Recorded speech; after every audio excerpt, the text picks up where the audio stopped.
Okay, so Path to Multiple Regression Part 2, Introduction to Basic Regression Concepts. As a, so to mention the approach to talking about regression in here, I think what happens with students reading the field chapter 8, that it can be, I don't know, it can be a pretty intense experience because he deals with the technical aspects of regression, believe it or not, at an introductory level. So you may be going, oh my God, a lot of technical detail in there. That's just the beginning. Though that doesn't mean you need to know a lot more of it to actually use regression. You really don't. But anyway, I'm not interested then in just doing another replay of all the technical stuff. There is some technical stuff we will be going over, but I do want to do this more conceptually so that you have a conceptual understanding of regression that you can combine with the more technical understanding in field. I think it's a good combination between the technical and the more conceptual.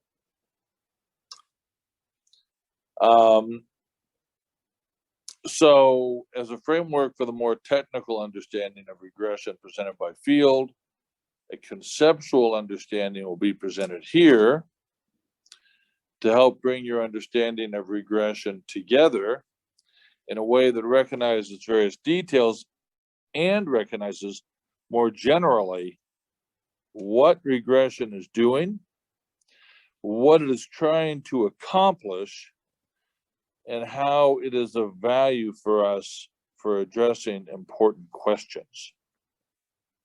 So sometimes I talk with students after learning about regression in some context, and I'll ask them, I'll say, okay, well, what do we do regression for?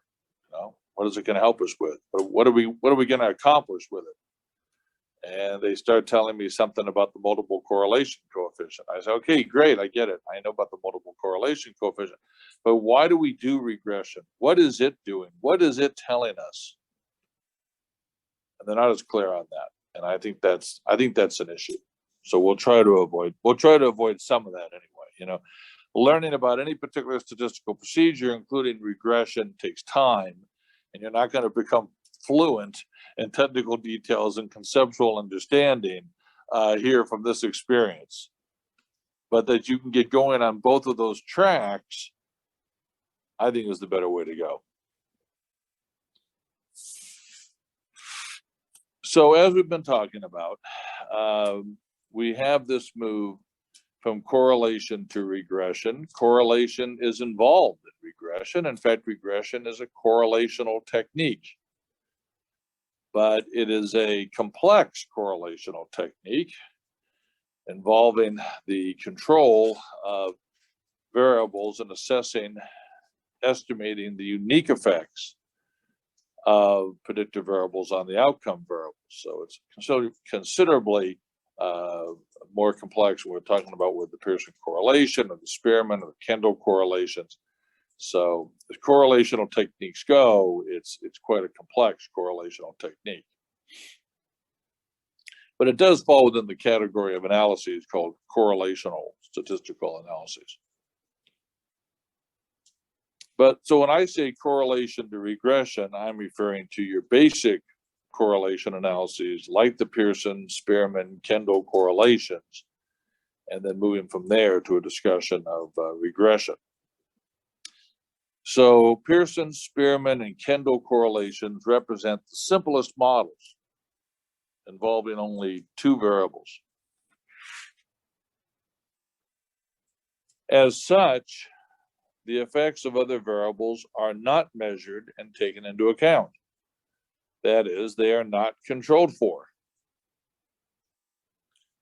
So that when there is a significant correlation, the only statements that can be made about the two variables are that the measures of the variables are associated with or related to each other, or that the measures of the variables share variance.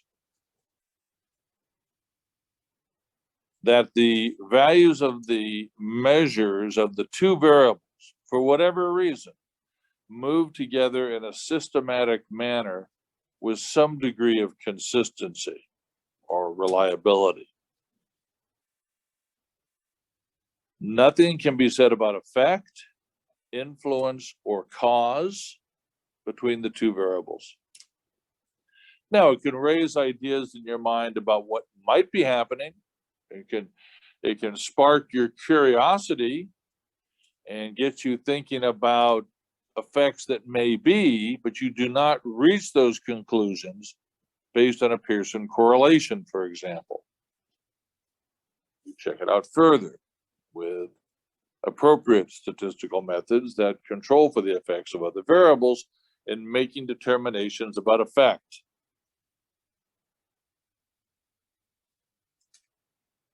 But working at the level of Pearson, Spearman, Kendall correlations, nothing can be said about effect, influence, or cause between the two variables.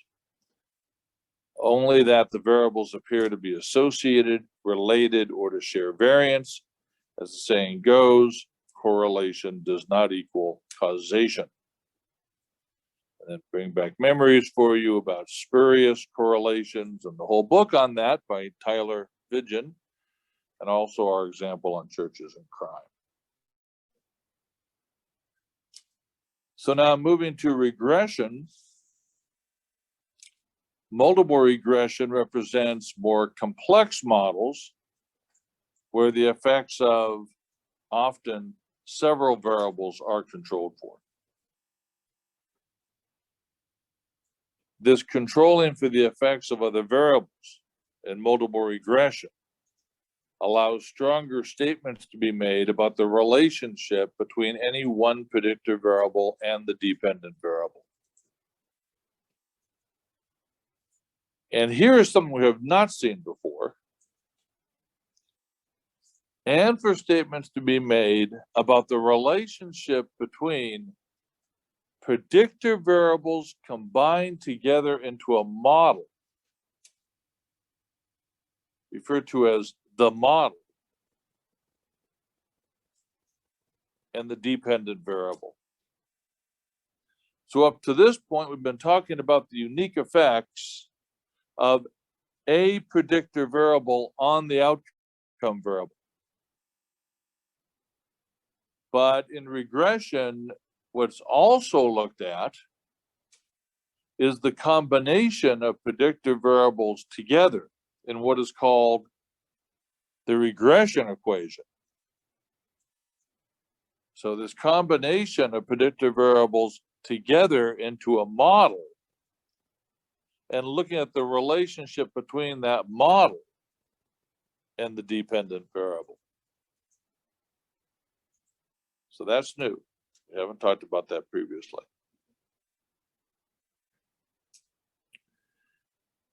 So statements about the unique effect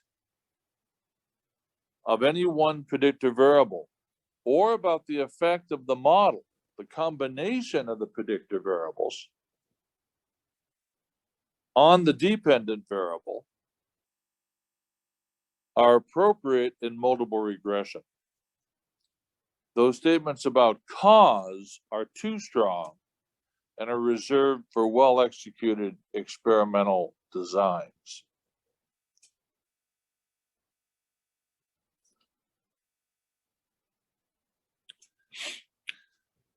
Okay, so regression versus ANOVA. Now, versus is really not the best word, but I'm going to start with the idea of versus because the two are often separated in people's minds. It has been written about how it is unfortunate that regression and ANOVA have been separated out as if they're two distinct things. That is not true. And how they're to be used in two distinct areas of inquiry in terms of more experimental work, more correlational work, more experimental work being where you find ANOVAs, and more correlational work is where you find regression.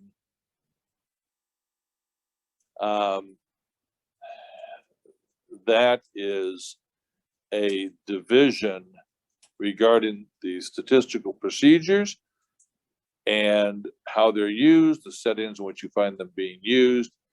That is a distinction made by human beings. It's helpful to them, apparently, us humans, and trying to keep all this in order in some way. Fact of the matter is they're connected, and they're very much connected. And everything that you will be learning in this course, all of these methods are connected. And they do not stand as separate, independent statistical procedures. They are part of something larger called the general linear model. And they all flow from a central statistical procedure called regression. As I mentioned here, you can understand an ANOVA as a regression where all of the predictive variables are categorical in nature. So it can easily be converted over, an ANOVA, into a regression analysis and can be understood in equivalent terms. And in fact, that's the demonstration of this connection of statistical procedures within the general linear model with regression that I have protected you from having to endure to see the mathematical connection as field over and over again quests to show it. And I'm like going, this is an introductory statistics course. We don't need to take people down that road in terms of all the mathematics to demonstrate it. So I've told you over and over again not to read those sections. But that's what field is doing. He's connecting the different procedures all back to regression, because mathematically, that is where they come from. So they're all connected, actually.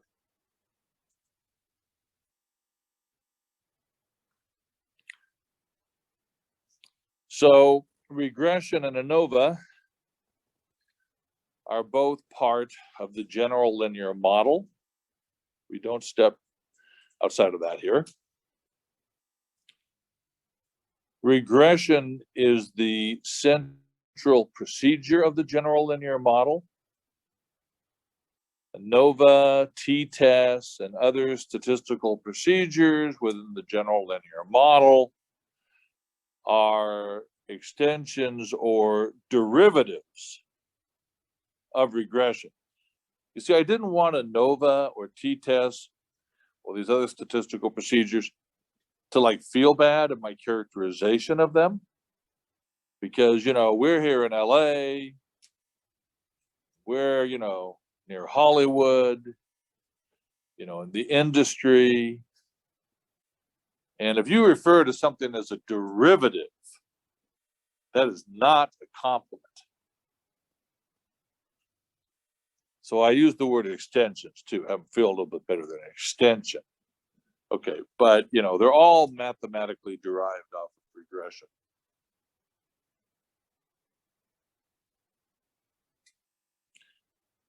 For example, ANOVA can be straightforwardly converted into a regression procedure with only categorical independent variables.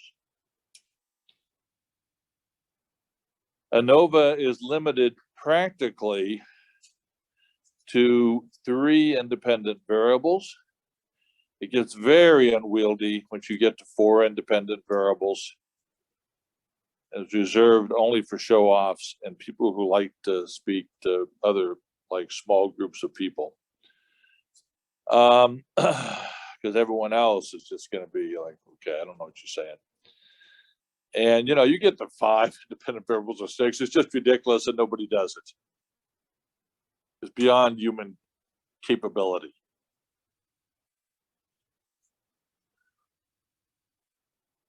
So ANOVA is limited practically to 3 independent variables. Regression is not limited to any particular number of independent variables. That's kind of a problem too, because you can just knock yourself out, man. You can bring all these independent variables into it, and it doesn't. It's not something that your mind can't get around. except for considerations of sample size and statistical power. Regression includes more information in the statistical analysis, as independent variables can be continuous as well as categorical. ANOVA requires categorical independent variables. So you remember when we were talking about ANOVA, we were talking about those different independent variables, and we were saying that there were like, 2 groups or 3 groups on the independent variable. Well, those groups are all categories. So those are categorical independent variables.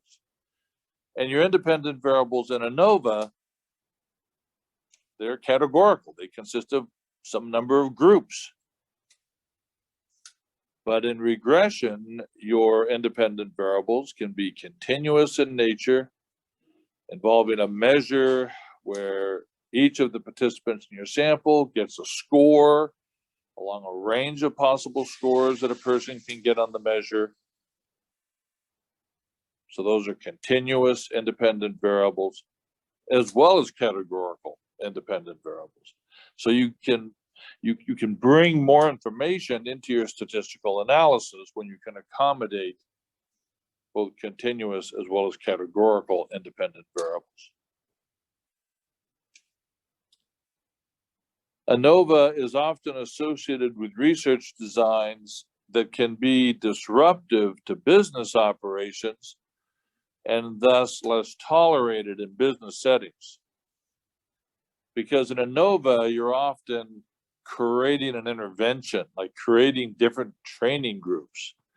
And so now you got to go in there to this business setting and talk with managers about how you're going to start pulling their workforce, to put them over into trainings and take them away from their desks. Oh God. It can be done, it is done, but it's a more complicated proposition than with regression. Now, this disruptive aspect can also be true for regression, but regression can address many questions in business settings in a straightforward and relatively non-disruptive way. Because ultimately, what regression is concerned with is how values on measures, particular measures of predictive variables, how they co-vary with values on the measure of the outcome variable. So you're dealing only with measures. So if I go into a business and I want to later do a regression analysis, well, how I collect data, if I'm going to be doing a regression analysis, is that in the old days, you just hand out packets of measures to employees. And now you don't even do that. Now you go ahead and you send them all a link while they're at home. And the link tells, and the link takes them to a set of measures to fill out. And they fill them out at home, not even when they're at work. And then they submit. Now you got all the measures with all the data collected on them. And you get that from all of the employees that you wanted to get the data from. You put it into your data set with these different variables, here's your participants, your employees in your rows, and your columns. You have your different measures you've collected data from your participants on, and you hit run for the regression analysis. You find how the values on the measures co-vary. That's basically what it comes down to. It's a lot more straightforward than like running groups in a business setting. They're very different propositions. And so this is one reason regression is more commonly found in business applications than ANOVA. So for IO business applications, regression can do most anything ANOVA can do, and often do it better. Hence, regression's popularity among consultants who work in business contexts.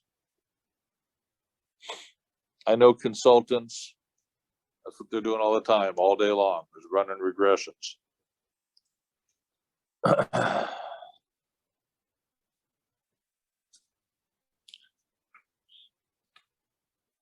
So just to point out certain language differences in regression. Independent variables, IVs, in regression are usually referred to as predictor variables, PVs. They're the same thing, same idea. The dependent variable, DV, in regression is often referred to as the outcome variable, the OV. Again, same thing. Independent variables do the affecting. Dependent variable is what is affected. Predictor variables do the affecting. Outcome variable is what is affected. Same idea. There's different ways of referring to these variables. Now I say that, you'll notice in the output with SPSS, when you get regression output, there they use the word dependent variable. So I'm not saying there's consistency in any of this, okay? But you're seeing dependent variable, you're seeing outcome variable, it's referring to the same thing. Same type of variable. The one being affected by other variables. What would those other variables be? Predictor variables.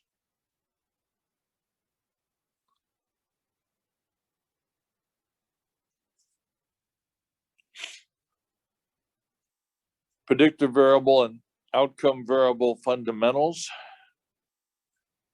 Predictor variables in regression can be continuous or categorical. It is not assumed that values on predictor variables are normally distributed.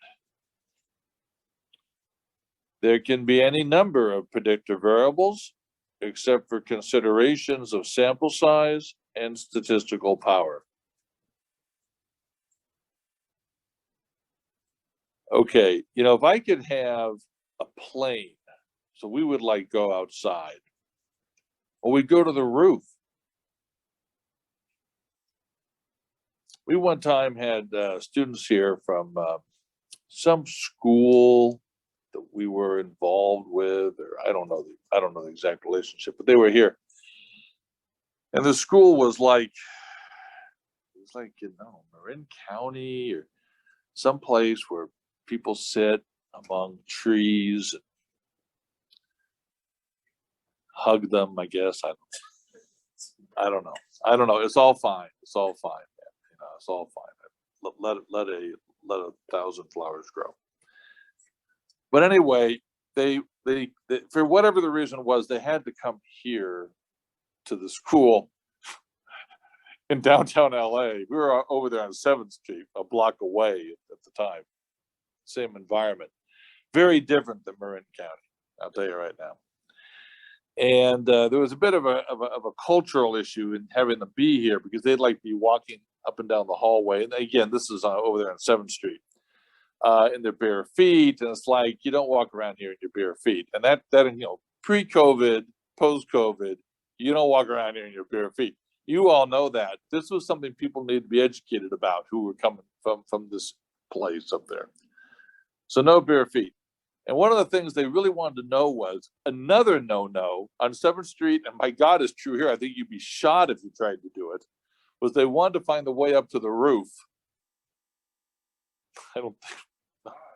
I don't know. And you see the sunset. It's different here than it is in Marin County. First of all, you have to find the sun. It's probably setting behind some skyscraper. I mean, really, good luck. Oh, good luck. Good luck. Okay, anyway. So they wanted to get to the roof. Now, if we wanted, well, we'd never get to the roof here, but if we could get to the roof, I would have a plane come by with a big trailer on the end of it that says what I have in italics here for the next bullet point.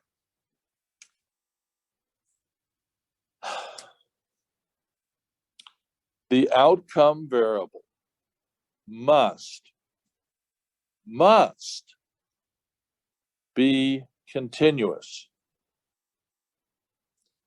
I get passionate about this because in the doctoral program, I see dissertation data analyses that aren't going well. And I had one particular situation where all the results were nonsense. And it turned out, to the dismay of the committee, because their understanding was that in this regression analysis, the outcome variable was continuous. Well, it was discovered that it was categorical. Well, you cannot do just regular multiple regression with an outcome variable that is categorical.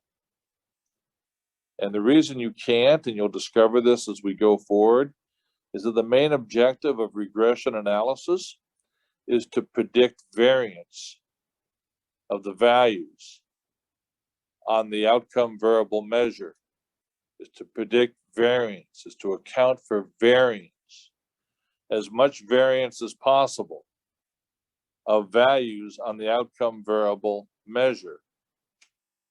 That means you have this whole range of scores that a person can get on this measure of the outcome variable. And they all differ from one another. You got a lot of variance, you got a range of scores that people give you. And now you're going to use this set of predictive variables to predict some amount of that variance on the outcome variable measure. If your outcome variable is categorical, people go in a high risk versus a low risk category. There's very little variance there to be predicted. And so you can't do what regression analysis wants to do, which is to predict variance, if there's very little there on the outcome variable.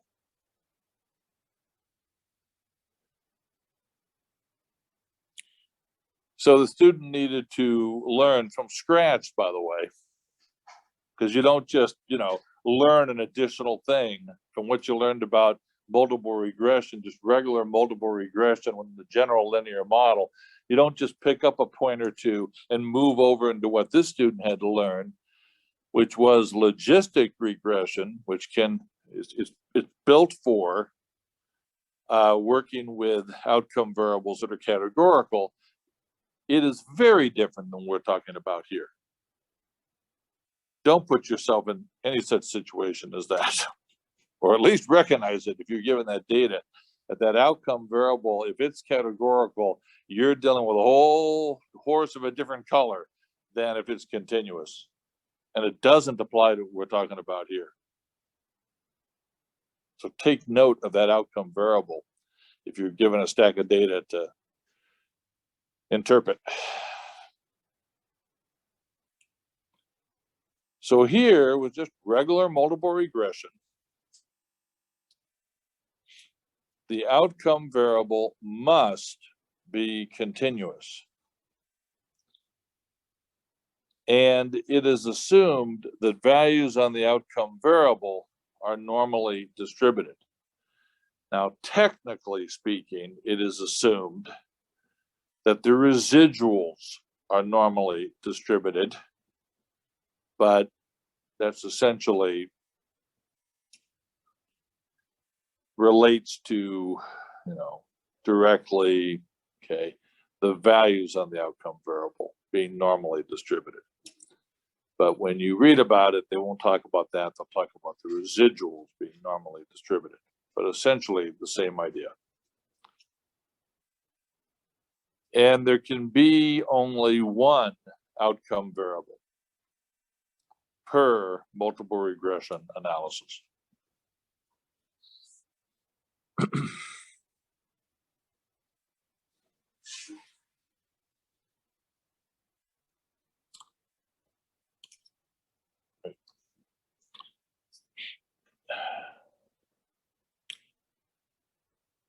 The basic purpose of regression. In multiple regression, you want to see how well you can explain variance. So variability, higher and lower scores on the outcome variable. In terms of the predictor variables. So in multiple regression, you want to see how well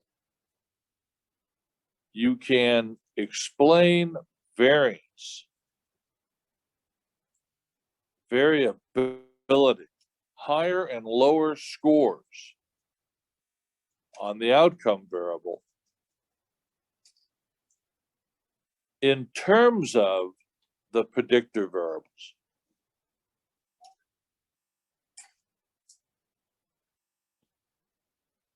This is also referred to as predicting variance on the outcome variable or on the outcome variable measure.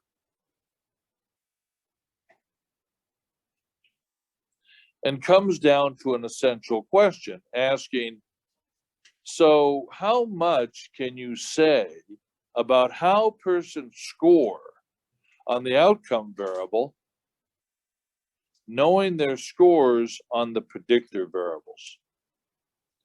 Having that information that you have about people on the predictor variables. So how much can you say about how persons score on the outcome variable,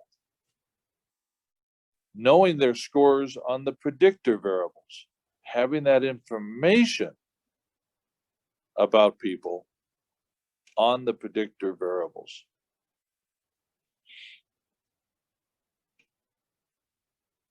Or represented by the predictor variables. The more variance explained or predicted, the more you can say.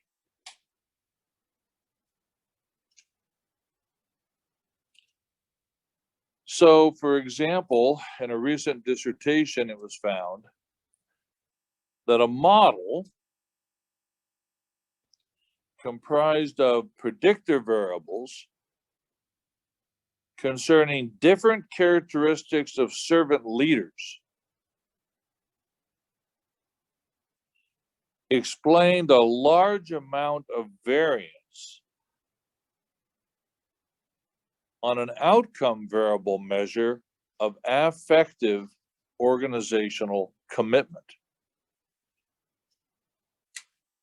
or how committed do people feel, it's affective, feel toward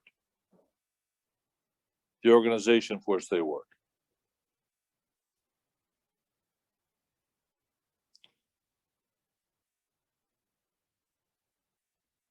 Overall, the more that military personnel saw their superior officer as displaying characteristics of a servant leader, those characteristics being represented by your predictor variables, then the higher the affective commitment as measured by the outcome variable measure of those personnel.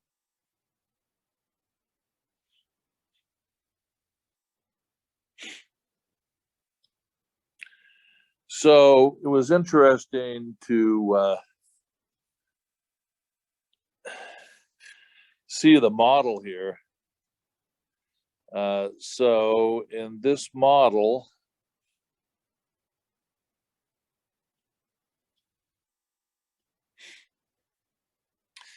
you had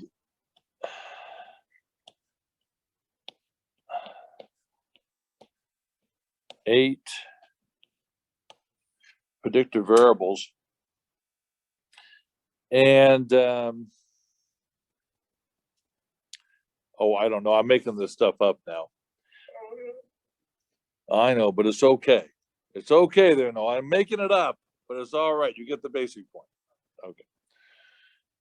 So concern for needs of employees. I'm not going to do all eight, but you get the basic idea. Concern for employee growth.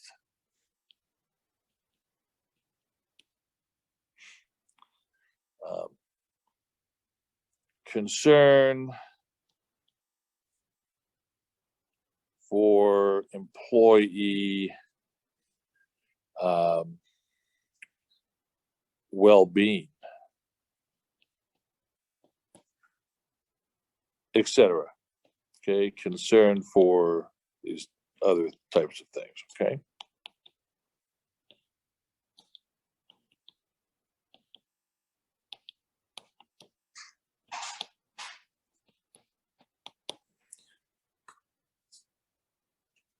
And so those were the 8 predictor variables in the model. And this came off of a measure of servant leadership. And there are 8 subscales on this measure of servant leadership. And subscale number 1, again, with this example that I'm giving you, I'm making up the names of the subscales because I can't remember them right now exactly what they were, but they were these types of things. Subscale number 1 was concern for needs of employees. And the participants in the sample, they got a score on that subscale along some range of possible scores. These are all continuous predictor variables. And on subscale number 2, they got a score for concern for employee growth. So each participant in the sample fills out this measure, this outcome variable measure on servant leadership. And then later, the researcher goes through and scores it. And the measure gets separated out into the 8 subscales. And for each subscale, the participant who filled out the measure gets 8 scores. So they get a score for concern for needs of employees. They get a score for concern for employee growth. They get a score for concern for employee well-being, etc. And each one of these scores concern, let's say, rank and file employees' perceptions of their boss.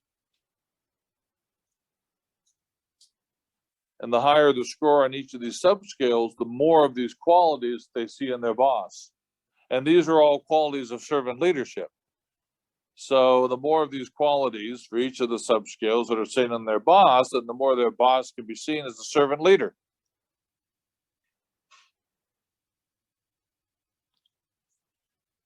And now the question is, okay, having that information from the participants in the sample, how much can you say about person scoring higher or lower on the outcome variable measure, affective organizational commitment?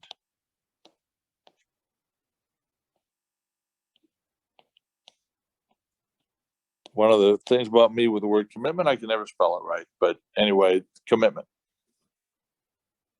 So it really, in some ways, is a profound question, because here you have this measure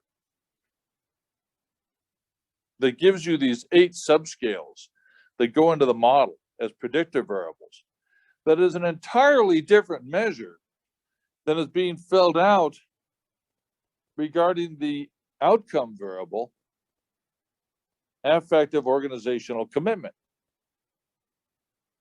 And yet, given the information you have about to what degree do employees see their boss as being a servant leader, given that information, and that's all the information you have on them, how much does that have to say about how those employees score on the outcome variable measure in terms of higher levels of affective organizational commitment or lower levels of affective organizational commitment? This feeling of how connected the employee is to their organization, how committed they are to that organization.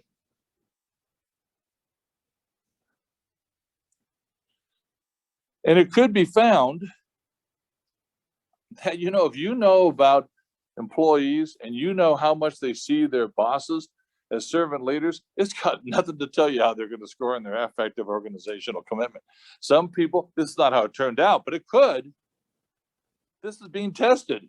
We're checking something out here, okay? It could be the case that regardless of how employees see their bosses as servant leaders.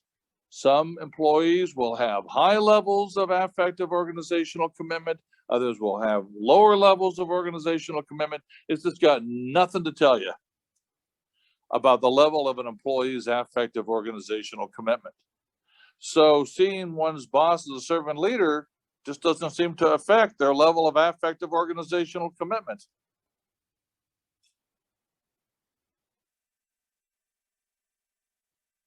So that could be the outcome, but it wasn't the outcome. Something much more interesting emerged from the results,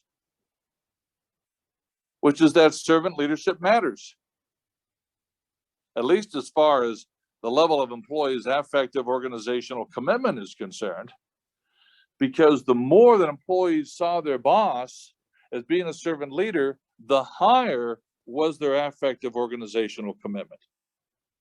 And we can actually talk now then about perceiving your boss as a servant leader affects in a positive way, has a positive effect on the affective organizational commitment of these employees. The more the employees view their bosses as servant leaders, the higher their affective organizational commitment. A positive effect, because the scores are moving in the same direction, up and down. So that is the basic purpose of regression. And it's interesting, and that is to see if you can predict scores on the outcome variable based on scores on the predictive variables in the model.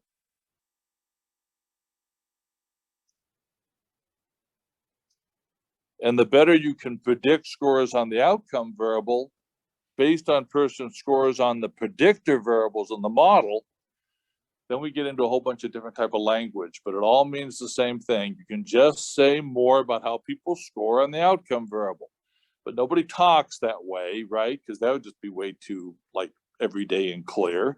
So they use all sorts of statistical language, but it all means that. That means the more you can say about how people score on affective organizational commitment measure or about their level of affective organizational commitment. How does it get languaged? It gets languaged this way. The better the model fit, the fit of the model with the data, which is seen as those scores you collect on the outcome variable. So it'd be good model fit. Or they'll say, oh, well, you're accounting for a large proportion of the variance on the outcome variable. So good model fit, accounting for a large proportion of variance on the outcome variable. We'll talk later about this whole idea of correspondence. You have a good amount of correspondence. But it all comes down to, if you have information from your employees about to what degree they observe their boss as a servant leader, that tells you a lot about those employees' affective organizational commitment.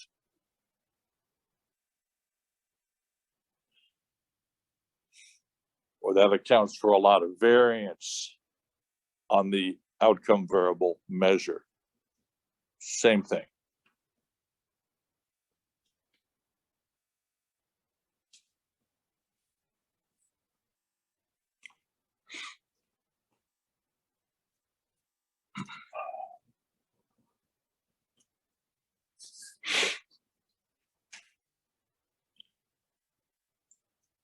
So what can regression help explain?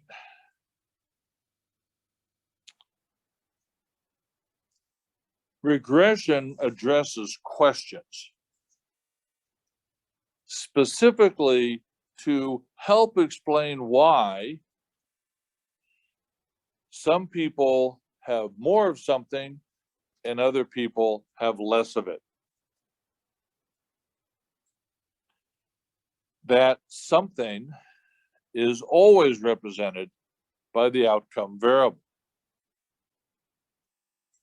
So in the example I just gave, we're asking whether the degree to which employees view their boss as a servant leader has something to say, helps explain why some people have higher levels of affective organizational commitment and other people have lower levels of affective organizational commitment.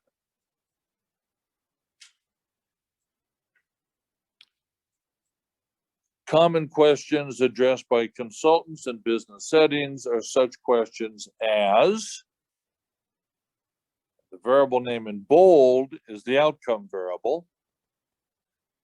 So I have some questions to ask you here. So now I really need your attention because I'm going to want to hear your answers to this question that I get down to at the bottom of the slide. So you want to orient yourselves and get ready to answer that question. I can feel the increase in intensity here as I speak, as you're preparing yourselves to answer that question. Here we go. Regression can help explain why some employees have higher levels of job satisfaction and other employees have lower levels. Why some employees think more about leaving a company, turnover intentions, and other employees think less about that. Some employees have higher levels of organizational commitment and other employees have lower levels. So can regression help explain that? People are nodding. I guess because you know you're being recorded, you don't want to hear them say yes or no on the recording. You're not identifiable by saying yes or no. Can regression help explain that? Yes.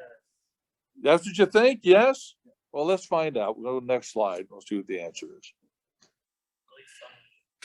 Well, this is a categorical question, but nonetheless, regression, yes, regression can help explain that. And that's true. Only part of it. That's why it's helping to explain that. Doesn't give the full explanation.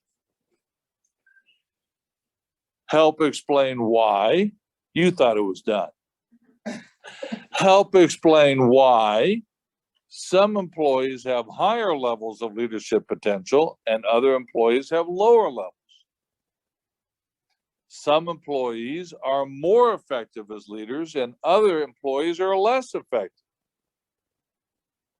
Some employees have a higher level of sales and other employees have lower levels. So can regression help? As Noel pointed out, just part of it, it's not the whole thing. So can regression help explain that? I'm waiting for your answers. I can't work with nonverbals. You're going to say yes? Okay, great. What about other people? You're going to say no. Okay, and tell me why you're saying no to that. Are you just challenging my explanatory skills here, or do you really think no? I think some things are more qualitative, and like they're more categorical. Just like what makes an effective leader. You guys are so deep. I am so impressed with each and every one of you. Go ahead. I'm thinking of like in terms of regression, like the higher level, that to me shows a sign that variables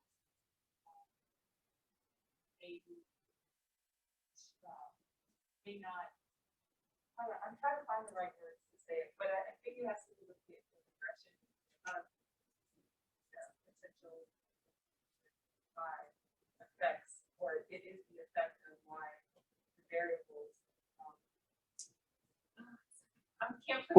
Well, here's what's great though about this, and that is, first of all, you're trying to figure it out. We love that. We love that. We love it. We love it. We love the fact you're trying to figure it out. And as we go forward, you will figure it out more. So I'm going to want to hear that later after, not today, but I won't put you on the spot. But you know, we have so that all of you know this, so you can just rest assured and feel good today as you end the day. We have more to talk about with this in subsequent classes. And then at some point I'll ask you, or just generally, okay, now can you put words to things better than you could before? And I think you'll be able to. All right. So we get a variety of answers. I just love the diversity of thought here. Well, here's what this thing has to say anyway. So can regression help explain that? It gives an unqualified yes. Regression can help explain that, but obviously there are more things to consider, and there are more things to consider, of course. Help explain why some employees have higher customer satisfaction ratings and other employees have lower ratings. By the way, you see where the need for a continuous outcome variable is? Because your higher levels or your lower levels. It's not like high customer service ratings, low customer service ratings. You got a whole range of ratings here, okay? People have higher levels, lower levels. That's all variance that we're trying to predict. Some employees are more creative in their work and other employees are less creative. How about some employees have higher levels of training readiness and other employees have lower levels? So can regression help explain that? Oh, you're such a complex and multidimensional thinking group. We're just going to the next one. Yes, regression can help explain that, though obviously with a number of caveats. One more. I know. One more. You're gonna make it. You're gonna make it. Help explain why some employees are more likely to engage in counterproductive work behaviors and other employees are less likely. Why some employees are more productive when working on teams and other employees are less productive. Why some employees are more engaged in their work and other employees are less engaged. So can regression help explain that? Yes. To some degree, with multiple caveats. Regression can help explain that. And more in terms of additional variables that it can help explain. And in each instance, regression helps explain that in terms of the predictor variables in the model. So in each instance that we have said there, regression helps explain that in terms of the predictor variables in the model. That particular set of information that we have from people.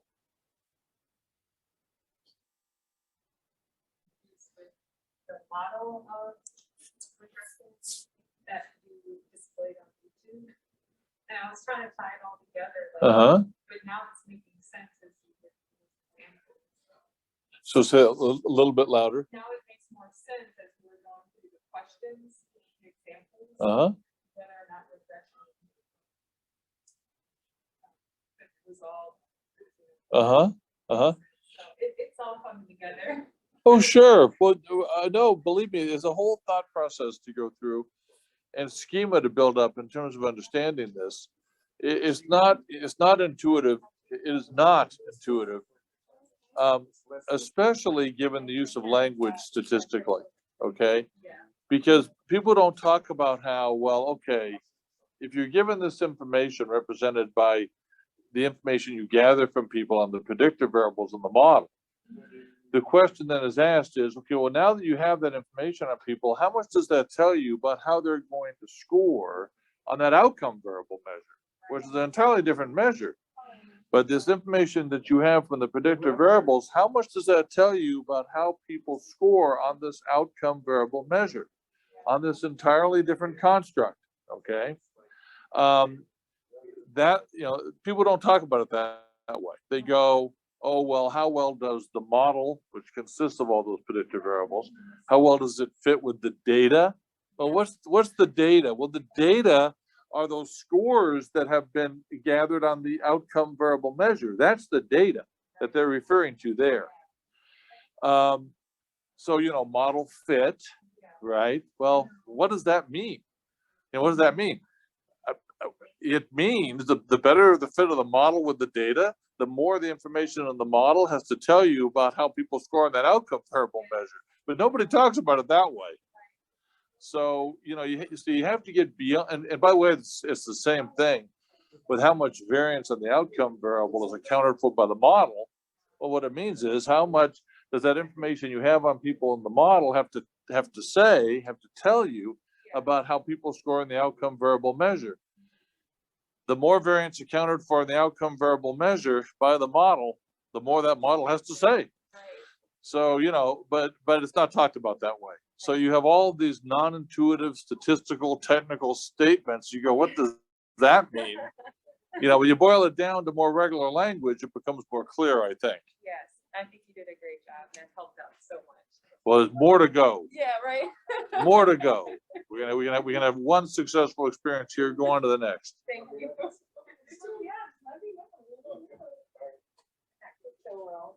Got it. Great. Everybody here. Fantastic.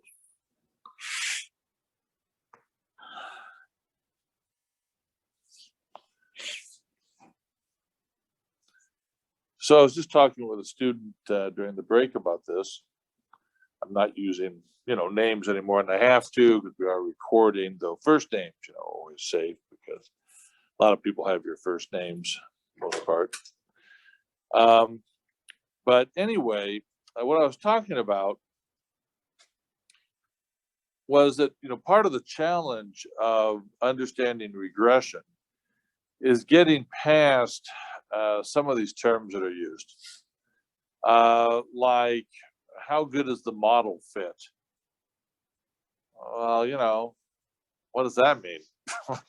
I don't know, you know, model, you make a model airplane, how well does it fit through a door when you fly? I mean, what model fit? What does that mean? Or the proportion of the variance in the outcome variable accounted for by the model. What does that mean? I don't know. There's nothing intuitive about that. Nobody uses that language in there every day. You don't come downstairs in the morning to your significant other and say, God, you know, that coffee, how much of the variance is that going to account for and how fast I wake up? Nobody talks that way. So what does that mean? And so part of the challenge is to understand that it all means the same thing. It's just multiple ways of referring to the same thing. If they're talking about model fit, or they're talking about how much variance in the outcome variable is accounted for by the model, it's all referring to the same thing. And that is, given the information that you have about people on those predictor variable measures, represented by the predictor variables, how much does that information have to tell you about how people score on the outcome variable measure, or about person's level, or how much of what they have of the construct represented by the outcome variable measure? A construct, for example, being affective organizational commitment. That's a construct. How much of that do people have in terms of higher levels or lower levels of it? So whether they're talking about model fit, or they're talking about the percentage of variance accounted for in the outcome variable by the model, it's all basically just saying, given that information that you have about people on those predictor variable measures represented by the predictor variables, how much does that have to tell you about how people score on the outcome variable measure, or people's level on some construct, higher or lower? That's it. That's what it basically comes down to. And that's what we're testing for. Maybe the information you have on people in the model tells you nothing about how people score on the outcome variable measure, and it's just useless information for you to have as far as what it has to tell you about how people score on that outcome variable measure. Or perhaps it has something to tell you about how people score on that outcome variable measure, or a moderate amount to tell you about how people score on that outcome variable measure. Or maybe if you know about these particular, you know, characteristics of people or other information about people on these predictor variable measures, you can really predict well how they're going to score, what their level is going to be on the construct for that outcome variable. And this is about, you know, making predictions here. So we're asking, if you have this information in the model, how well does it help you predict about how people are going to score or the level they're going to be on some construct as represented by the outcome variable? So we're interested in making predictions here. And how well does having this set of information predict this information? And that's basically the question being asked. And so the better the model fits, or the better, the greater the amount of variance accounted for in the outcome variable by the model, then the greater the predictive capabilities here. And that's what it's all coming down to ultimately. So I want to work with that a little bit more about taking this popular phrase in regression and then boiling it down to what it is saying in more regular everyday language. So a popular phrase in regression is the proportion of variance in the outcome variable. You hear it in different ways: explained, predicted, accounted for by the model. Proportion is sometimes expressed as a percentage. Now, if you remember at the beginning of this course, I made a big deal about variance and what variance meant. And you now know what it means. It means, in the context of statistics and scores and a measure, how much those scores vary from one another for your different participants. And variance is an extremely important concept for statistics, and it's an extremely important concept for regression, because we're very much concerned about, well, how much variance do we have in that outcome variable? And how much of that variance can we predict, or can we account for, can we explain by our model, or the information that we have in the model in terms of the predictive variables in the model. So variance is a central thing here for statistics and very much for regression as well. So variance refers to persons' varying scores on the outcome variable measure, some of which are higher scores and some of which are lower scores. The question is, how well can we predict these higher and lower scores given information we have about people in the model on those predictor variables?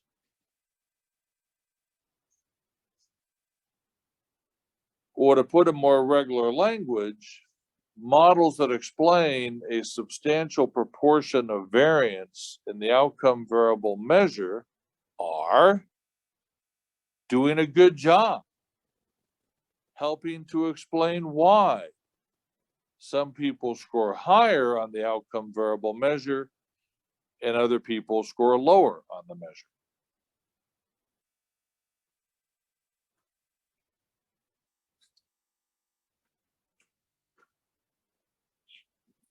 Now, keep in mind that the outcome variable measure is a measure of some construct. For example, organizational commitment is a construct. It is an idea or abstraction about a particular personal characteristic.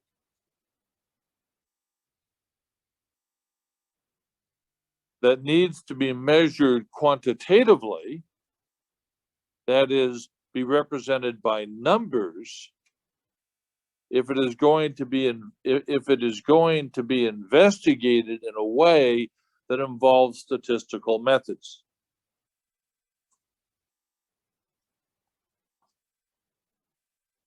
Now, organizational commitment, let me just tell you, is a very popular construct in IO psychology.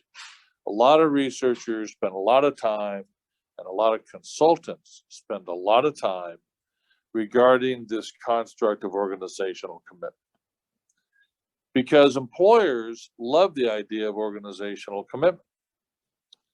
They don't love the idea about how well you're getting along with your significant other at home. And they don't love the idea about how well you're getting along with your kids and how much time you're spending with them. From most employers' perspective, they want you at work and they want you working. And they're not thinking about the rest of it. And organizational commitment gets to that. Because the more committed that one is to one's organization, then the more they will put out there in their effort to help the organization realize its goals, reach its initiatives, be successful in different ways. So, you know, be there earlier than anybody else in the morning, put the lights out at night, be there in the cold, dank environments of the weekend when the air conditioning has been turned off in July, but there they are working. Now, that'd be an example of someone at a high level of organizational commitment, and someone at a lower level of organizational commitment is keeping themselves more closely tied to what they do, to what their job description says. They're not volunteering for things so much, and they're not, you know, working those extra hours, putting in those extra hours or days as much. So that's a popular construct within IO psychology. And because it's a popular construct within IO psychology, there are a good number of measures for it. Okay, there's a good number of measures for it. So there are a number of measures of the organizational commitment construct that could be used as the outcome variable measure in a regression analysis. And part of, if you're going to do this work, or if you're interpreting data on organizational commitment, try to find out what measure they use. Makes a difference. So there's different measures that can be used to measure this organizational commitment construct. And so here's basically the process. We start out with the construct, which is, I have it up here as kind of, you know, cloudy, you know, shadowy, kind of foggy looking. Because there's this idea, it's this abstraction about people in terms of a particular personal quality or characteristic of people regarding their level of commitment to their organization, called organizational commitment. And there are other constructs as well. I mean, the list is long, believe me, within IO psychology. We have the degree of person's job engagement. It's another construct, another idea about people. Some people are more engaged with their jobs than are others. Organizational citizenship behavior, construct that's been around for a long time in terms of how you know, positive and helpful are people in the organizational environment. You have higher levels of organizational citizenship behavior and lower levels of organizational citizenship behavior. Another construct, this other idea about people or abstraction about people. What about people's level of emotional intelligence? You can have higher levels of emotional intelligence, lower levels of emotional intelligence. Another construct. There are employees' perceptions of their companies, positive or less positive or more negative or just downright negative approach to or attitude about their social responsibility, their responsibility toward the larger world. How concerned are some companies about their emissions if they're a factory? How much are they thinking about global warming issues, etc.? And so you have employees' perceptions of the companies that they work for in terms of that company's attention to its social responsibilities And those perceptions will be the companies are at higher levels of corporate social responsibility, or their perceptions will be that the company is at lower levels of corporate social responsibility. Whole range of scores on that, higher and lower on the measure, but the construct is just a concern with companies' sense of their outward responsibilities beyond their company walls and employees' perception of that. Another construct. Counterproductive work behavior. All sorts of ways and degrees to which employees can behave in bad ways at work, engage in bad behavior at work. Employees do that at higher levels, lower levels. It's this idea about people and how they can behave at work. Another construct, and the list goes on with these constructs. These abstractions, these ideas about people in terms of these personal characteristics. Now, if you want to investigate these constructs and what contributes to people being at higher and lower levels of these constructs, more or less organizational commitment, more or less job engagement, more or less organizational citizenship behavior, etc., you can do that in a variety of different ways.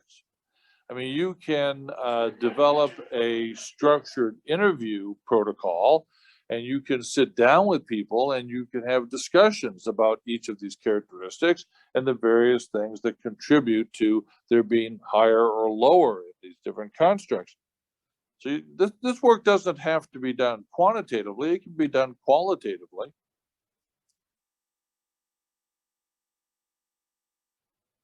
But if you want to do it quantitatively, in a way where we're analyzing numbers, then each construct that you investigate has to be measured. So this is a question that I can get from people at the very early stages of their working on their dissertation. They'll be talking about a variety of different constructs that will be part of their dissertation. Some students will ask me, well, do I have to measure each of the constructs? Well, yeah. We're talking about statistics at the time. Yes, you do. Because we can't keep the constructs up there in the clouds. We got to convert them into numbers that we can analyze. So we got to measure them. So we measure the construct. So organizational commitment, there's a lot of organizational commitment measures. One is called the organizational commitment scale, has 3 subscales on it. Affective organizational commitment, for which you get a score, continuance organizational commitment, for which you get a score, and normative organizational commitment, for which you get a score. Consists of a series of questions on the measure, or actually probably statements. And then in response to each statement, there's a Likert scale, like 1 to 5, and you indicate your level of agreement. And then let's just say, because I'm not recalling right now exactly how to measure the organizational commitment scale, but let's just say that for, let's say, affective organizational commitment, you add up those ratings, and that's your score. Now you got a number. And the higher the score, the higher the affective organizational commitment. Now we got a number on it. Now we can analyze it. So we go from the construct, and then through that measure of it, we get numbers on it. Yeah, because to that, we can apply statistical methods. So that measure is really important, because in doing all of this, you are not just staying up there in the air in the clouds with the construct. So you can, sit around, you can talk with your colleagues about organizational commitment, about how important that is, about how you see it in different people at the workplace, more of it, less of it. Then someone says, well, can we do this study on it? I'd like to, this whole thing about doing some statistical analyses on it. Okay, great. Now we got to take it from the construct into numbers so we can analyze it. We need a good measure of it. And there's a lot of different measures for organizational commitment, for example. And some of them are better measures and some of them are worse. So I'm now going to spend some time talking about these measures and how that relates to regression and what we can say about the results of our regression analysis only if we have a measure that is both reliable and valid. Because you see, ultimately, we are not concerned with just keeping things at the level of the discussion of the measures. We want to be able to talk about what this information is that we have gathered on people on these predictive variable measures in the model. What that information has to say, not only in terms of person scoring higher or lower on the outcome variable measure, that's a big yawn. What we want to be able to say is, what does this information on the predictive variable measures that we've gathered about people have to say about people and how people vary on the construct? People, not scores in a measure, people being at higher levels of organizational commitment or being at lower levels of organizational commitment. And what can we predict about that from the information we gather on people on those predictive variable measures?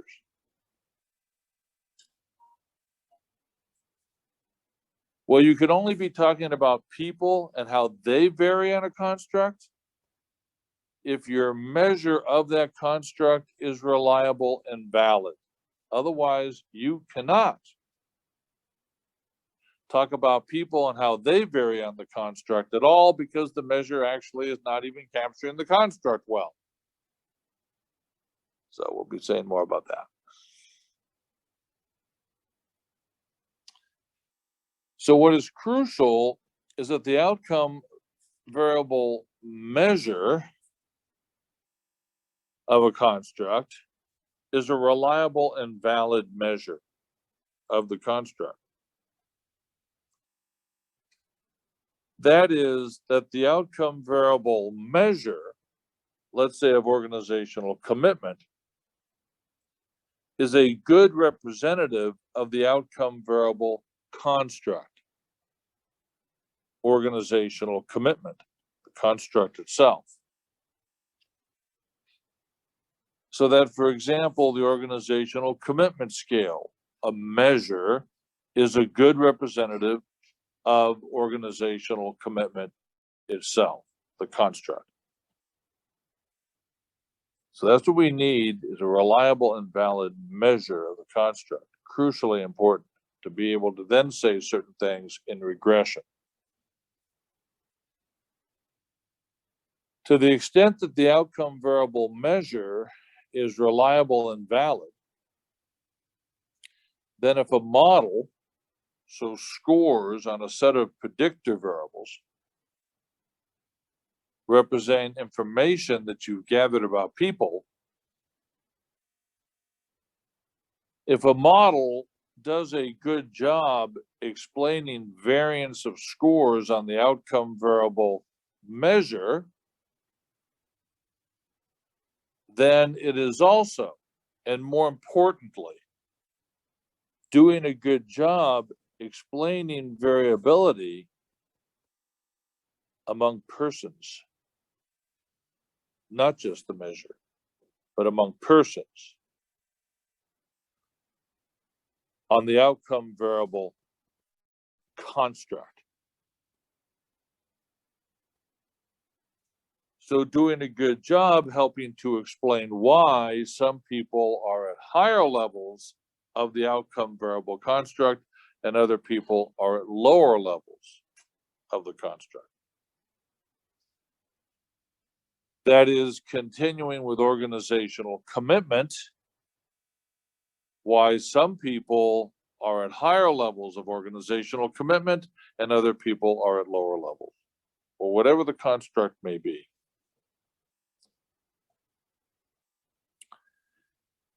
It is important to note that with a good model and a reliable and valid outcome variable measure, we move beyond explaining variability on the measure, because by itself, that's like, whatever.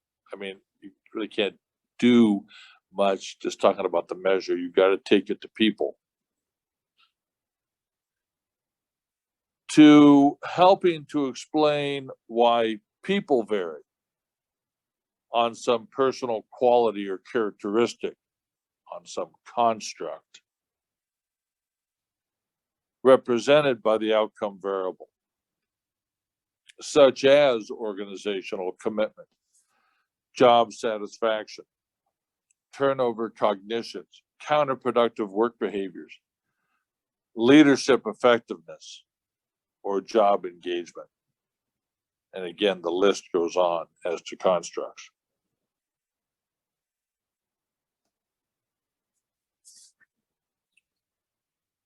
Okay, so I'm going to give you here a brief multiple regression example, and then how are we doing here with time? This presentation tends to go faster, so people tend to have some opportunity, some possibility, potentiality of leaving earlier today. We'll see what actually happens, but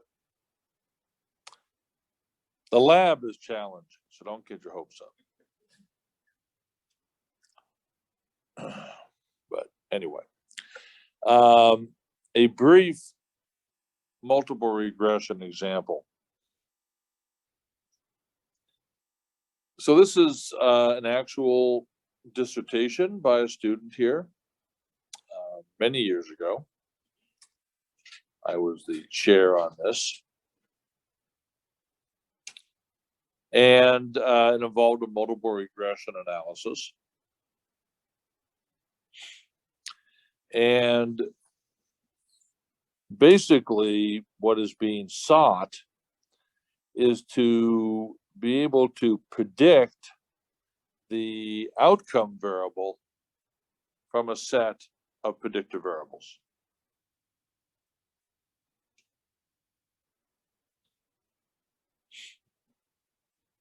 And so what is being sought here is to be able to predict employee creative performance from a set of predictive variables, or in other words, a set of information that we gather about people, represented by the predictive variables.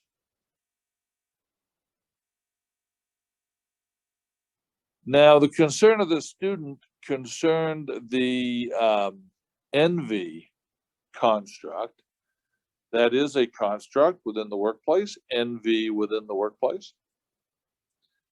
And at the time, because this is several years ago, there was a question as to whether envy in the workplace should be understood, as they refer to this, as a unitary construct, meaning as envy, or whether it needs to be distinguished into different parts, specifically benign envy and malicious envy.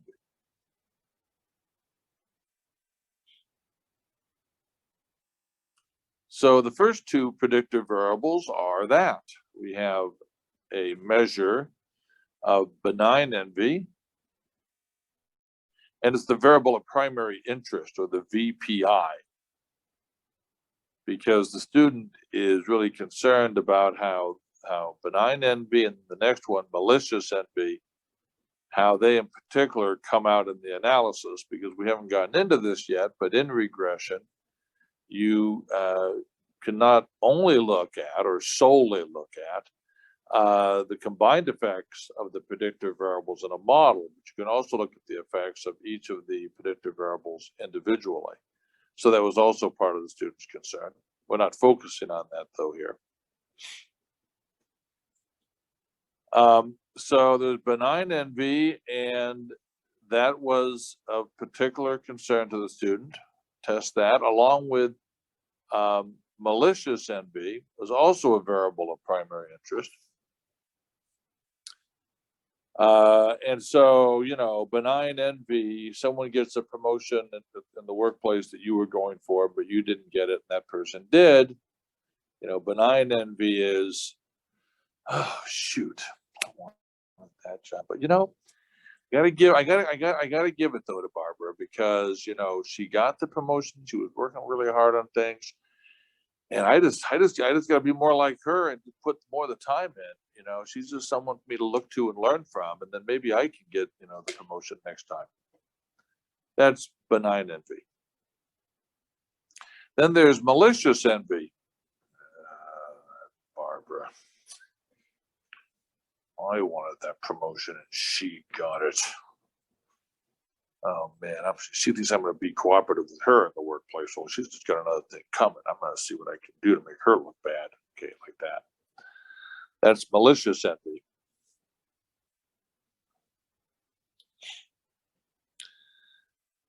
So you collect information from people as to the level of benign envy, as they imagine some scenario in their past when something happened for a coworker that they wish had happened to them, okay, or another coworker gets awarded or recognized in some way, and you know, they wish they had been, okay. So you create these scenarios for people on the measure, and then you ask what they give them different lists of responses, and they get scored, and you can see what their level of benign envy is and what the level of malicious envy is. Just score for each. We can look at the person's level of conscientiousness, which is one of the factors of the 5-factor model of personality.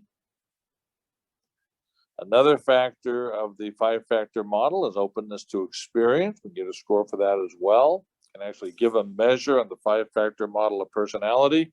2 of the subscales, one of them is conscientiousness, another one is openness to experience. You can get a score for each. Doing good. So we'll get information on people's level of conscientiousness, their openness to experience, also their creative self-efficacy.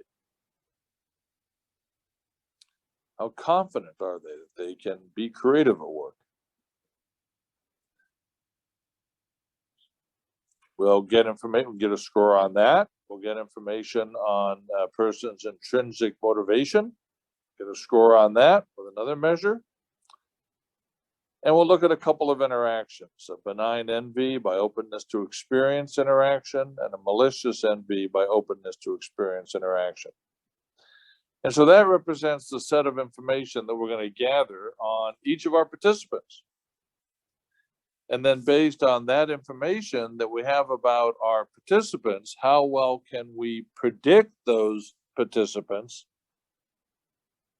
level of employee creative performance, which is also, of course, being measured, and they get a score on one continuous range of possible scores. And how much of that variance in scores on the outcome variable measure can we predict with our model or a set of predictive variables? And so that was the concern here.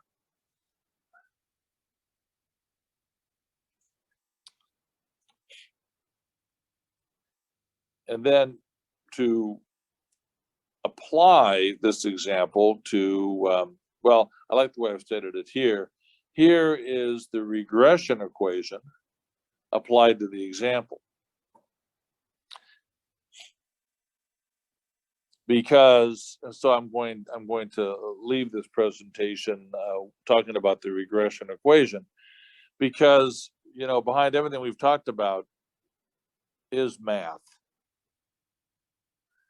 So there is a regression equation that goes into all of this, because we gather this information on people in the model, and now it needs to be included in an equation to get us a prediction.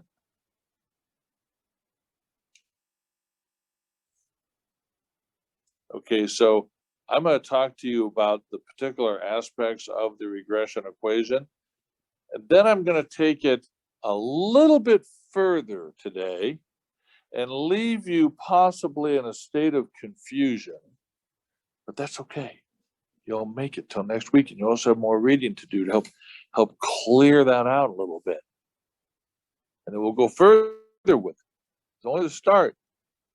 Okay, I don't want you to feel bad. You might be thinking, you know, that it's over soon. No, I have a lot more to say about this. It's okay. You'll have plenty of opportunities to learn about multiple regression. But I want to get you started with this. But don't worry, there's more to come. So the regression equation applied to this example. Here, let's start right here. So when you're, you know, I told you not to pay a lot of attention to formulas in field, but, you know, to the extent that you can, they can be helpful. And this will help you with just some of the, you know, language here in terms of the symbols. Hey, how you doing, Dr. Finkelman? Just fine, Dr. Moore. By the way, we're being recorded now, just so you Familiar know. voice was coming around the corridor, and I figured it had to be you. And it Yes, was. well, that's me. Have fun, everyone. Nice to see you all. If you're ever wondering who that voice is, if you can hear it, it's probably me. That's another way, but I also know you. Yeah, very good. See you, sir. So let's start right here then with, right here, there we go, with y hat. What's the hat, you ask? Well, it's right there. That's the hat. That's the fancy dressed up Y, not just any Y, one dressed up to go out. Y hat. And then we have this thing right here, the sub I. What that sub I is referring to is a particular participant in your sample. So if you have 200 people in your sample, sub I might be participant 5. And so this would be the regression equation as applied to participant 5.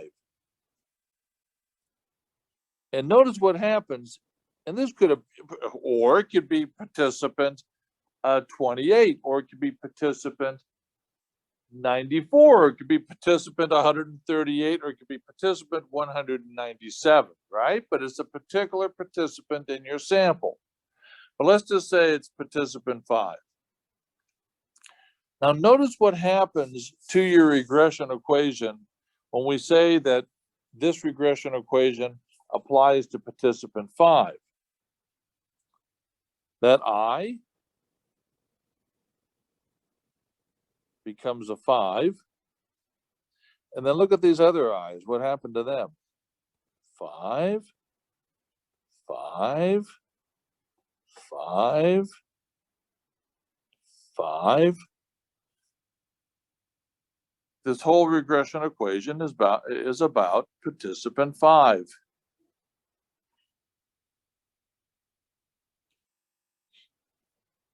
And we have y hat. Well, if we take the hat off of y and we just have y, that is the actual observed score on the outcome variable measure for participant 5. So during data collection, if we're talking about the old school way of collecting data, where you walk into a room full of people and you're handing out packets of measures, there would be participant 5, and participant 5 would be one of the people in the room to get a packet of measures to fill out. And they fill out all the measures, and in that packet of measures is a measure of the outcome variable and also a measure of each of the predictive variables in the model. All in that one stack of measures that they fill out right then. And that participant 5 is filling out now. And then participant 5 hands back his or her packet of measures, and along with everybody else, but we're focusing on participant 5 now, and the researcher scores those measures, including, so that's each of the predictive variable measures and the outcome variable measure. So we get an actual obtained score from participant 5 on the outcome variable measure. We get an actual score. That's how participant 5 actually scored on the outcome variable measure, as well as the scores from the predictive variable measures from participant 5.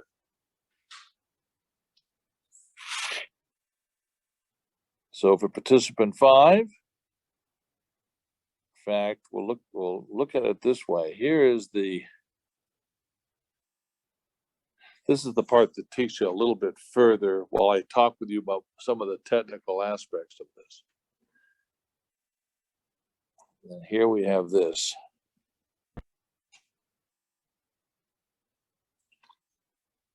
And we've got 1, 2, 3, 4, 5. Oh, 5. We like 5 because this is participant 1, 2, 3, 4, 5. That's 5 that we're focusing on here for this example. 6, 7, 8. It continues onward all the way to participant 200. As our sample size here is 200 participants. So 6, 7, 8, all the way to 200. And we get, for each of the participants, now we're going to focus in on participant 5, but we get an actual obtained score on the outcome variable measure from each of our participants, including participant 5. We scored that outcome variable measure along with all the other measures.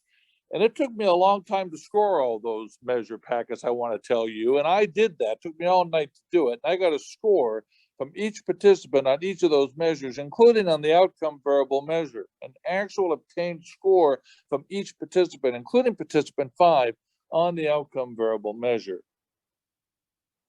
So that A there is the actual obtained score that I got from each participant on each of the measures, including the outcome variable measure. And that's what we're going to focus on right now, is the outcome variable measure.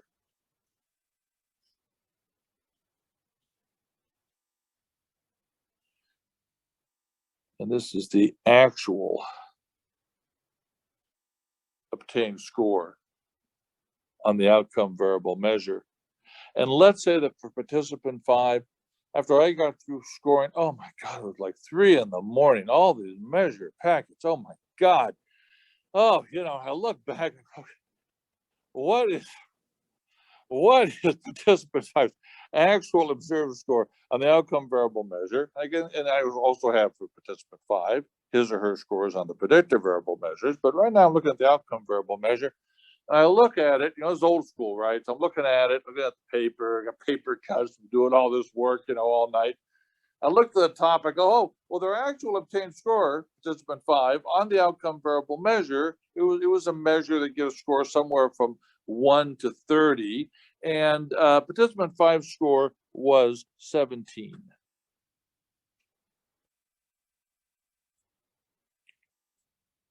So you might be wondering, what's that? What is that? Huh?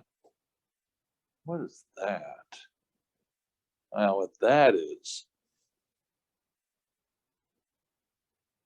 that's the predicted score from the model.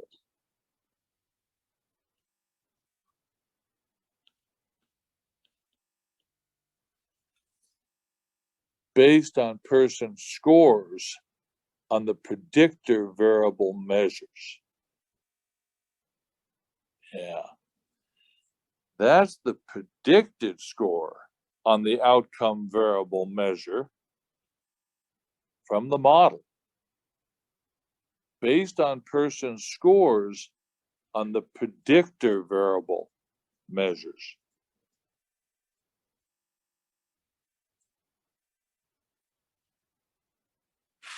Okay, so now this gets interesting, because now what we can do across all of our participants, not just participant 5, this is done for each and every one of our participants, is we can see across all of our participants, here are their actual scores on the outcome variable measure. We can see what the degree of correspondence is between those actual obtained scores on the outcome variable measure and the predicted scores coming out of the model.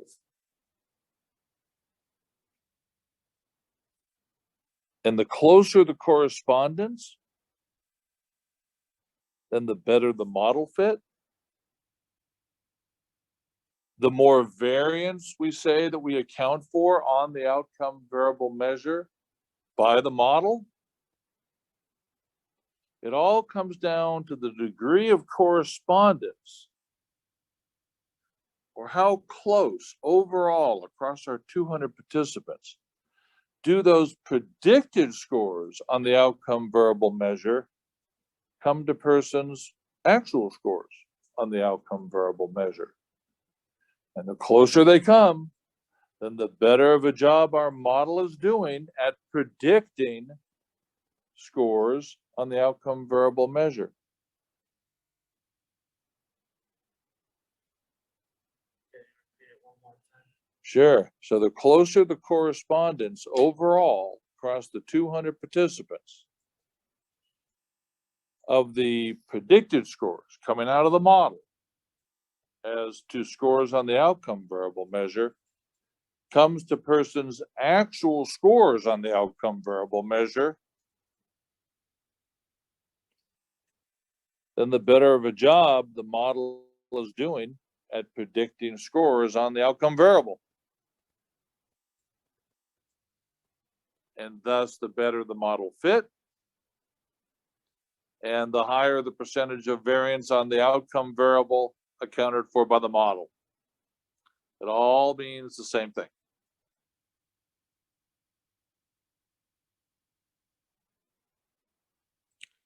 So that degree of correspondence across all 200 participants, not just for participant 5, okay, across all 200 participants in your sample, the greater the degree of correspondence between the predicted scores coming out of the model and persons' actual obtained scores on the outcome variable measure, and the better of a job that model is doing at predicting scores on the outcome variable. And the more useful the information in the model is then for predicting how people score on the outcome variable measure.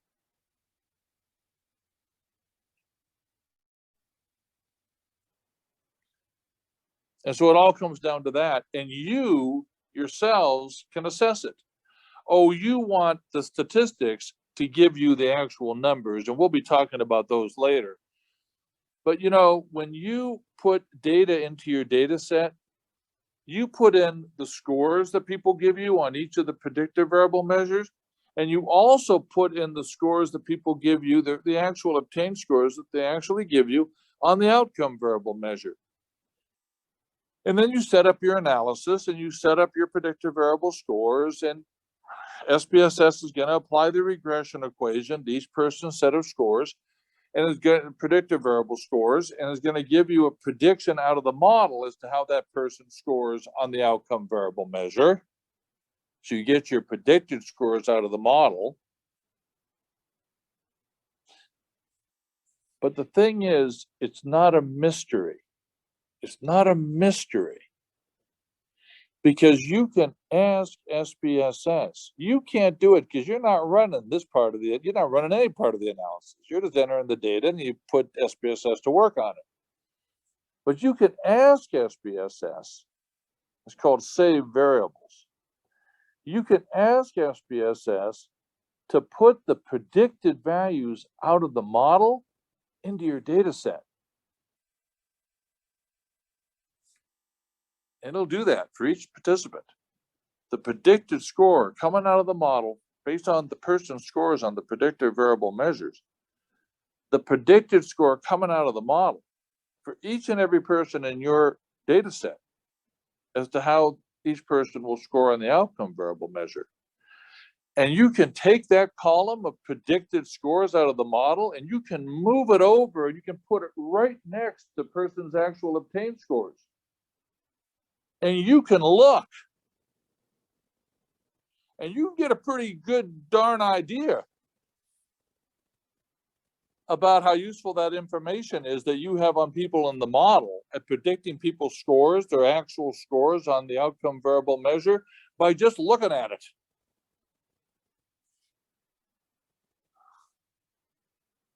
In fact, let me give you a little tip here.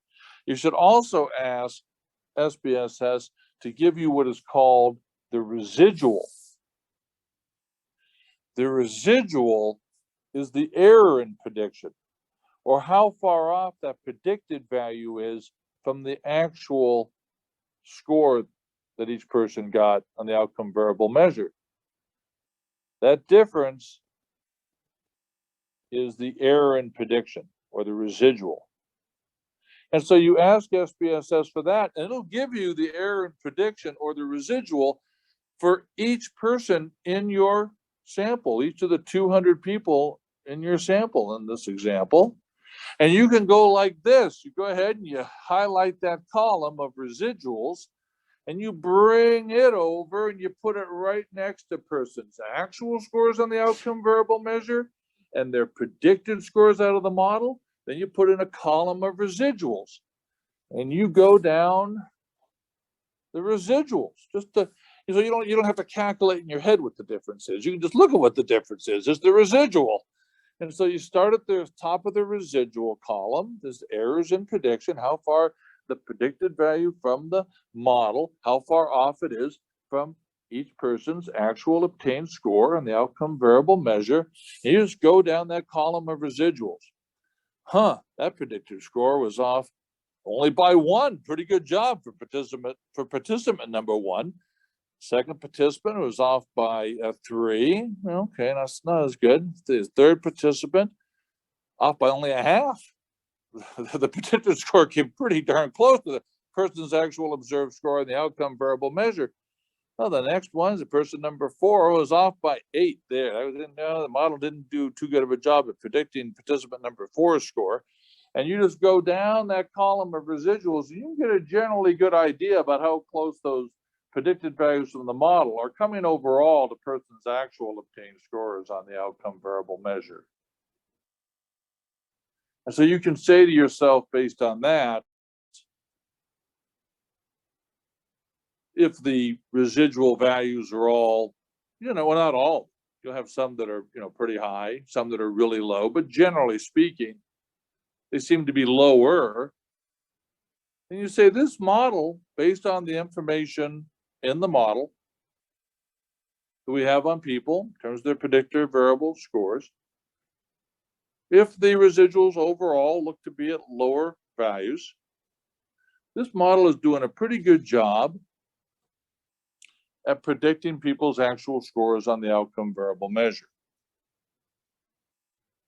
So we have good model fit,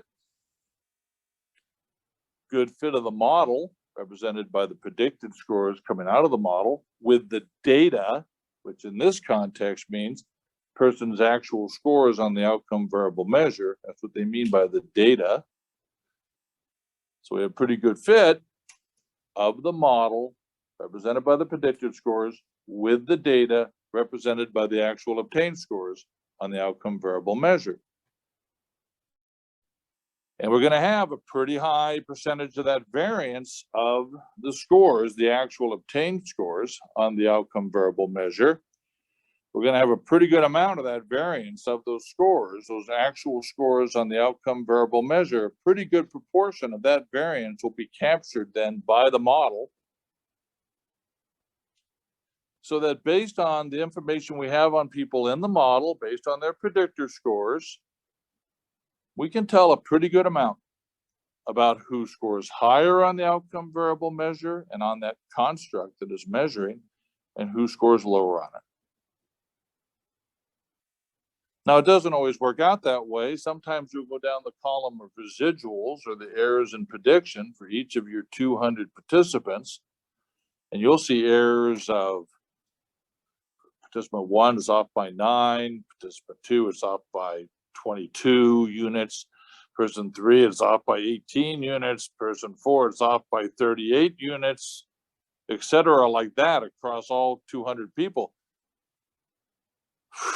Having information that you have on people and those predictor variable measures in the model is not telling you much about how people are scoring on that outcome variable measure. It's just way off. And really just doesn't have anything to offer us in terms of making predictions about people's scores on the outcome variable measure, or their level on the construct represented by the outcome, measured by the represented by the outcome variable, in terms of their higher levels on that construct or their lower levels on that construct. And so there we have poor model fit and a low percentage of variance on the outcome variable measure accounted for by the model. So it all comes down to that degree of correspondence between persons' actual observed scores on the outcome variable measure and the predicted scores coming out of the model, and how well across all 200 participants those scores correspond, or how close overall those predicted scores come to the actual obtained scores on the outcome variable measure. The closer the correspondence, then the more useful that information in the model represented by people's predictor variable scores, the more useful that information is for predicting people's scores on the outcome variable measure, and more importantly, for making predictions about persons being higher levels on the construct represented by the outcome variable, and people being at lower levels on the construct represented by the outcome variable. And so what you can look for, and you can make your initial determination about, is making your decision about how well the predicted values correspond with the actual obtained values on the outcome variable measure. The better the correspondence, the better the model fit, the higher the proportion of variance accounted for in the outcome variable by the model, and the more useful the information in the model is for making predictions, not only about how people score on the outcome variable measure, but for higher and lower levels on the construct represented by the outcome variable.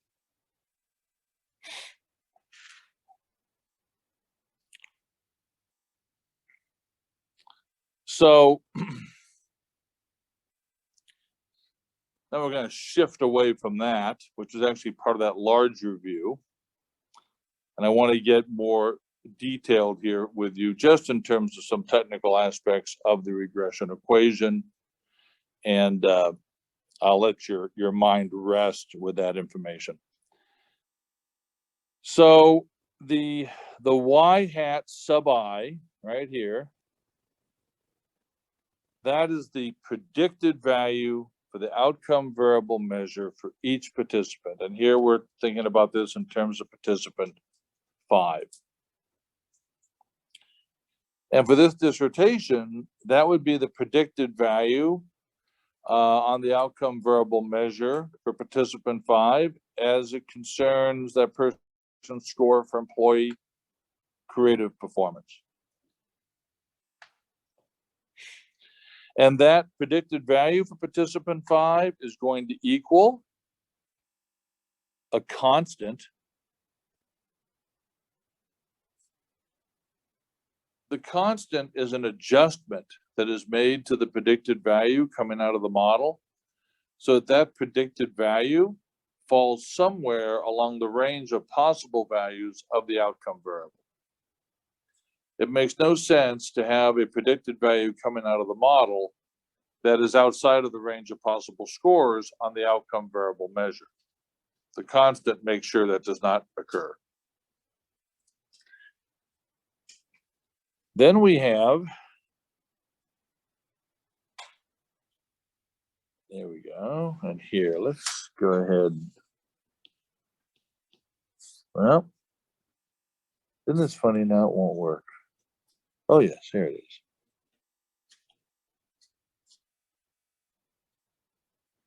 Well, we'll erase part of this. I don't want you to lose everything here on the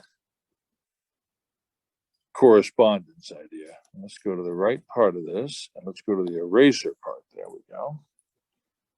There we go. Okay. Okay. So it's going to give this to me here now. Look, oh, now it's doing this. This is interesting. Oh, that's really interesting here. Okay, we're just going to continue working with this until it actually works out the way I want it to. All right, so let's see. Go like this. Okay, so I don't know why it's doing this, and now it's not even moving me on the slide. Look at that. That's interesting. Huh? A red, oh yeah, but that's just for getting out of the PowerPoint. Yeah. And I'm losing people here, so okay. So that's always a bad sign. We don't have much more to go, so okay. I understand.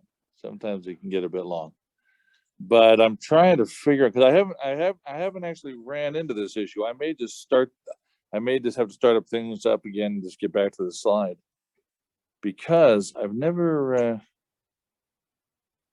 seen this before. So I do that. There we go. Now it's just a button I pushed, and that's what it always is. You know, I always want to put it on this, but it's me. Somehow or another, it's me. All right. But it looks like it's okay now. Yeah. Well, it was here. That was interesting. It's one at a time anyway. One at a time, it'll let me do this. So if I go like that, then I get away from that, then this thing, and then it does, now here it is. There we go. Okay. And then we go like that. There we go. I'm almost afraid to do anything here now. You don't know what's going to happen next. But anyway, I want to get out of here a little bit too. Okay. Now let's see. Okay. So in the regression equation, here's the model. And the model starts with the constant, and then plus, and then right here, the B sub 1 is a regression coefficient. And each predictor variable, represented right here, this is predictor variable number 1, has a regression coefficient value. And it represents the direction and strength of the relationship between the predictor variable and the outcome variable.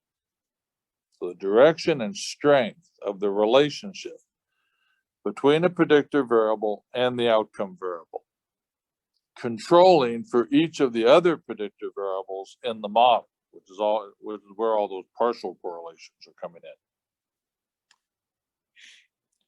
So here we have the regression coefficient value for the first predictive variable, and that first predictive variable, a value goes in there, and that is the score on, in this case, the benign envy measure. So in that packet of measures that people filled out, you got an actual obtained score on the outcome variable measure. You also got a score on each of those predictive variable measures. And that score goes right in here.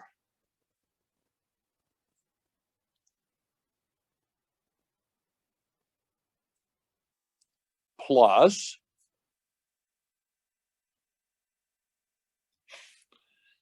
and here we have a second regression coefficient value representing the direction and strength of the relationship between predictor variable 2 and the outcome variable.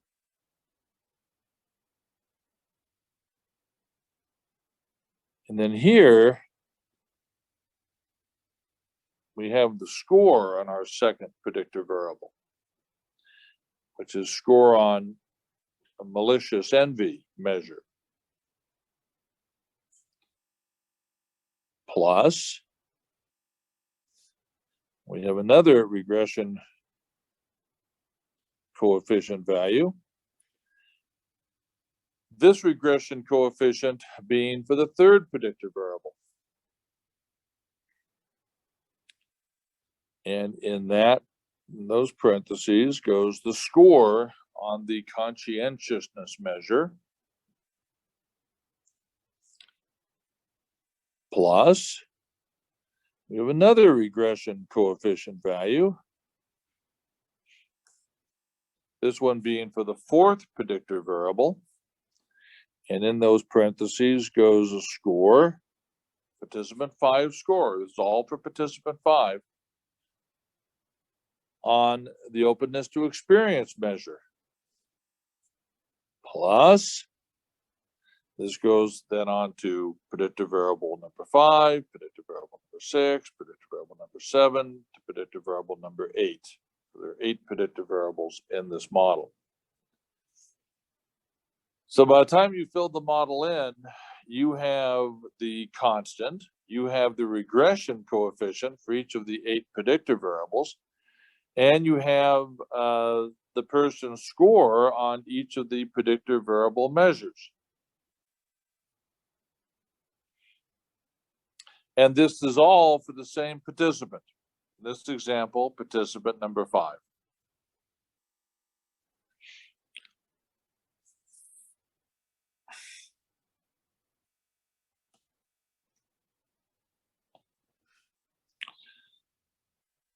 Okay, I'm going to now get rid of some of this.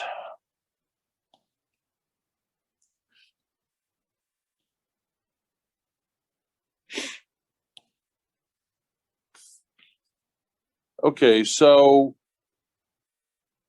you know what I mean when I talk about multiplying numbers together and getting a product, right? So you got 4 times 2 equals 8. 8 is the product of multiplying 4 times 2. So we have a series of products here then. Because the regression coefficient for predictive variable number 1 is multiplied with the score that participant 5 got, because this is all participant 5 all the way across.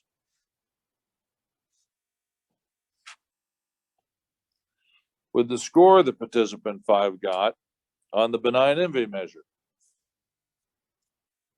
And so after that multiplication, you get a product, whatever that value might be.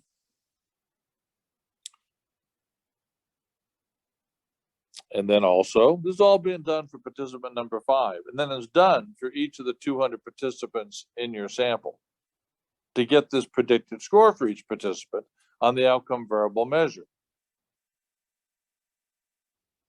Based on person scores on the predictive variable measures. That's what it's all based on. And that's all it's based on. It's not additional information. It's not less than that information. It is based on that information that we have gathered about people on these predictor variable measures.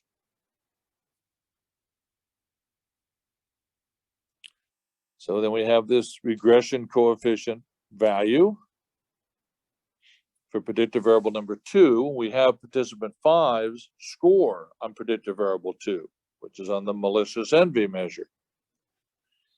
And the regression coefficient times that score, and we get a product. And that continues for predictive variable number 3, we get a product. Predictive variable number 4, we get a product.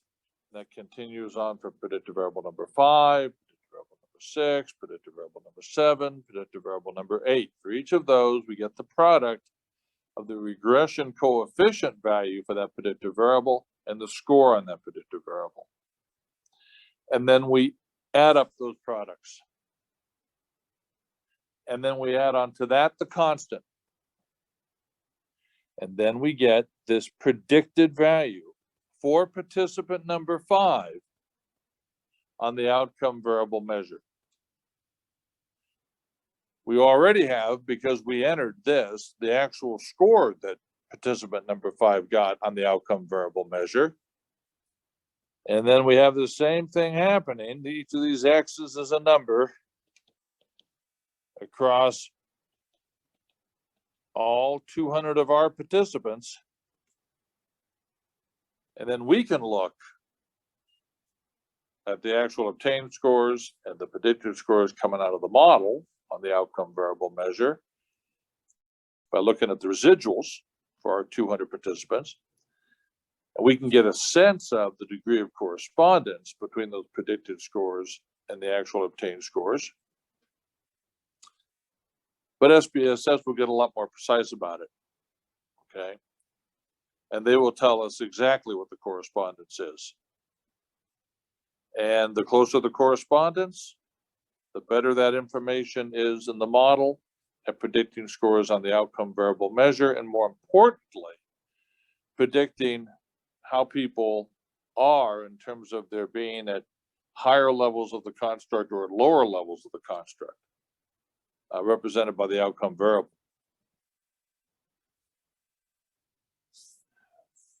And by the way, there is actually a measure of model fit or degree of correspondence. And you'll hear about this later.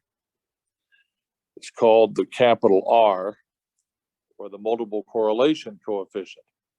It is directly a measure of the degree of correspondence between the predicted scores coming out of the model and the actual obtained scores on the outcome variable measure.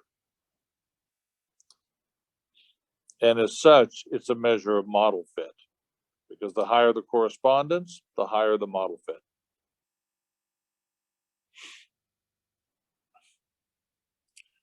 Oh, and guess what? Just when you thought you knew it all on this thing in terms of the numbers you get, no, we're just getting started on that, because from the R, you also get the R squared, or the square of the R value. Now we're talking about that within the context of regression now, not a Pearson correlation, for God's sake. And what is that R squared? That R squared is the proportion of variance in the outcome variable accounted for by your model. So model fit and the proportion of variance on the outcome variable accounted for by your model directly reflect each other. They're just the R and the R squared.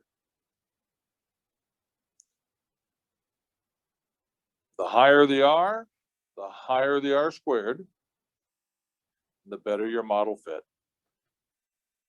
And the more useful is the information in the model at predicting people's scores on the outcome variable measure, and at predicting higher and lower levels of people on the construct represented by the outcome variable.